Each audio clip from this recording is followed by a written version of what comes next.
नमस्कार, आप देख रहे हैं न्यूज़ ग्राउंड जीरो। मैं हूं पंकज सोनी और मेरे साथ इस समय हर्ष यादव हैं जो कांग्रेस के पूर्व मंत्री भी हैं और विधायक हैं देवरी से। चूँकि चाय पे चर्चा चल रही थी और हर्ष हैं वो बड़े ही सहज और मिलनसार व्यक्ति हैं। किसी भी जगह बैठने से, लोगों के बीच में चर्चा करने से, जनता की समस्याएं सुनने से गुरेज नहीं करते हैं। तो इसी मौके पे कुछ बातचीत करने का हमने भी मन बनाया। तो सबसे पहला सवाल तो आपसे ये है कि जो कोरोना के लिए जो सरकार एक राशि देना चाह रही थी कि 4 लाख की घोषणा हुई थी और अब 50,000 रुपये का एक आया है, कलेक्टरों के आदेश निकले हैं कि 50,000 रुपये दिए जाएंगे। तो क्या कहना चाहेंगे इस विषय को लेकर? देखिएगा, जिस हिसाब से चाहे मध्य प्रदेश की शिवराज सिंह की सरकार हो, चाहे केंद्र की मोदी सरकार के द्वारा सीबूखेबाजी की जाती है, वो एक सिबू का फिर उन्होंने कहा और जनता की नज़रों में आया है।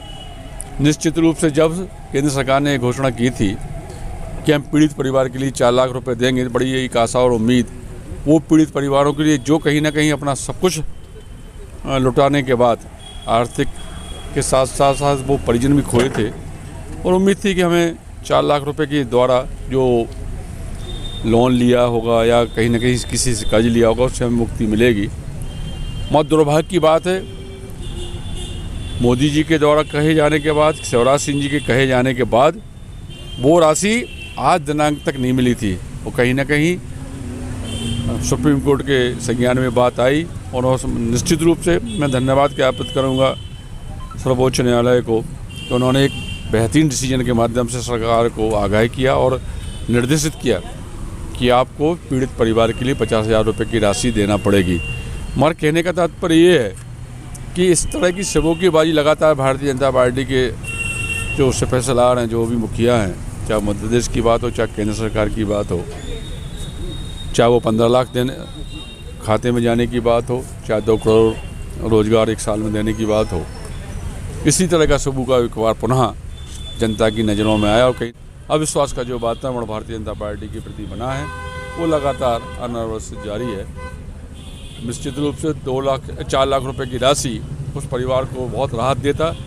मेरे में संज्ञान में जो बात आई थी, हम लोगों ने ये बात उठाई थी और लगातार मैंने ये बात माननीय मुख्यमंत्री जी को, माननीय प्रधानमंत्री जी को भी लिखा था। बहुत सारे लोग हमारे पास भी आते थे क्योंकि वो अखबारों में उस समय ये बात आई थी कि 4 लाख रुपए पीड़ित परिवार को मिलेगी। तो पूरे पत्राचार किए गए, मगर दुर्भाग्य की बात उसके बाद भी कहीं कोई कार्रवाई नहीं हुई। आज वो परिवार भटकते रहते थे। अब कहीं जाकर चूँकि सुप्रीम कोर्ट में मामले में संज्ञान आने के बाद कहीं ना कहीं आशा और उम्मीद लोगों को, लेकिन 4 लाख का कह के 50,000 दिए जा रहे हैं, क्या सही है? बेहद विसंगतिपूर्ण, बेहद अन्यायपूर्ण। मेरे ख्याल से 50,000 की राशि इतनी छोटी राशि होती है। उस कोरोना काल में बहुत सारे लोगों को बड़े बड़े अस्पतालों में इलाज करवाना पड़ा, बेहद लंबे बड़े बिल आए हैं लोगों को, उसके बाद भी वो अपने परिजनों को नहीं बचा पाए। उनके लिए 50,000 की राशि ऊँट के मुँह में जीरे जैसी है। कहीं ना कहीं सरकार को पुनः इस मामले में संज्ञान लेना चाहिए। एक नया वेरिएंट फिर आ गया है, फिर एक पैनिक जैसी स्थिति हो गई है, तो क्या कहेंगे आप? बेहद लोग डरे हुए हैं क्योंकि कोरोना काल के पहला काल देखो, लोगों ने देखा, दूसरा वेरिएंट भी देखा और तीसरे वेरिएंट के बारे में जो दक्षिण अफ्रीका में आया उससे तो बेहद लोग डरे हुए हैं, सहमे हुए हैं। मगर दुर्भाग्य की बात है केंद्र सरकार के द्वारा, मध्य प्रदेश सरकार के द्वारा अभी तक कोई ऐसे प्रयास नहीं हुए हैं जिसके पे आम आदमी को हम बचा सकें या उनको सुरक्षित रख सकें। अभी जो विधानसभा भी शुरू होनी है, कितने दिन चलेगी, क्या स्थितियां रहेंगी, आप क्या उठाने जा रहे हैं, क्या सवाल हैं आपके? देखिएगा, विधानसभा के बारे में तो लोगों के बारे में आम आदमी भी सोचने लगा, समझने लगा है।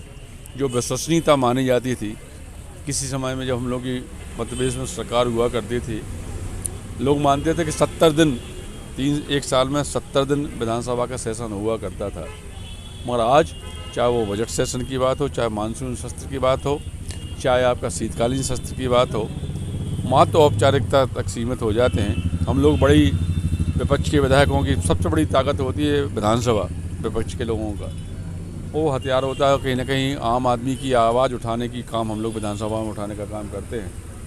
बड़ी तैयारी करके जब विधानसभा में जाते हैं, ध्यानाकर्षण लगाते हैं, विधानसभा क्वेश्चन लगाते हैं, मगर जब पाते हैं कि 1 या 2 दिन में 5 दिन का सेशन ख़त्म हो जाता है तो कहीं ना कहीं निराशा हम लोगों को भी होती है और कहीं ना कहीं उन लोग का मनोबल बढ़ता है जिनके खिलाफ हम लोग विधानसभा क्वेश्चन उठाते हैं। और बेहद जो हम लोगों का मंदिर है, जिसको हम लोग मंदिर मानते हैं, मंदिर में जब हम पहुंचते हैं तो लोग सोचते हैं कि हमारी उम्मीद से पहुंचते थे। हमने भी सपने देखे थे जब विपक्ष में विधायक बने थे 13 में, कहीं ताकत बन के हम जनता की ताकत बन के इस सरकार को कटघरे में खड़ा करेंगे। मैं कहीं ना कहीं इन विगत 17 वर्ष के कार्यकाल में भारतीय जनता पार्टी के शासनकाल में विधानसभा की विश्वसनीयता पर प्रश्न चिन्ह लगा है। वो निश्चित रूप से एक चिंता का विषय भी, और कहीं ना कहीं एक लोगों के संज्ञान में बात आई है कि विधानसभा का जिस तरह से दुरुपयोग भारतीय जनता पार्टी के लोग करते हैं वो आगे भविष्य के लिए बड़े खेदजनक है। और कहीं ना कहीं लोगों को इस पर विचार करना चाहिए और सरकार को आगाह भी करना चाहिए कि ये विधानसभा की विश्वसनीयता बनी रहे। तो ये थे हर्ष यादव जो बता रहे हैं कि जनता की आवाज़ तो लोकतंत्र के मंदिर में ही उठाई जा सकती है, लेकिन जब मंदिर के कपाट ही ज़्यादा दिन बंद रहेंगे तो जनता की आवाज़ कैसे उठेगी और कैसे सच्चाई सामने आएगी। Pankaj Soni, news ground zero, Sagar. क्या आप महंगी दवाओं के खर्चे से परेशान हैं? अब इस चिंता से मुक्त हो जाइए। दवाओं के खर्चे में कीजिए 90% तक की बचत दवा इंडिया जेनेरिक फार्मेसी के साथ। उच्च गुणवत्ता और कम कीमत दोनों एक साथ। 1500 से अधिक दवाइयां उपलब्ध, सभी उत्पाद FDA द्वारा प्रमाणित। हमारा पता है Dawa India generic pharmacy, Sugandha complex, Parkota, Sagar. शहर से बाहर जाने के लिए वन वे टैक्सी चाहिए या लोकल सिटी के लिए कैब या फिर एयरपोर्ट पे ड्रॉप की हो जरूरत? चुनिए अपनी पसंद की कैब और पाइए बेस्ट ऑफर्स के साथ मोस्ट कंफर्टेबल व सेफ राइड सिर्फ और सिर्फ MP कैब पर। आज ही गूगल प्ले स्टोर से MP कैब की एंड्रॉइड ऐप डाउनलोड करें या विजिट करें www.mpcab.in और बुक करें अपनी राइड।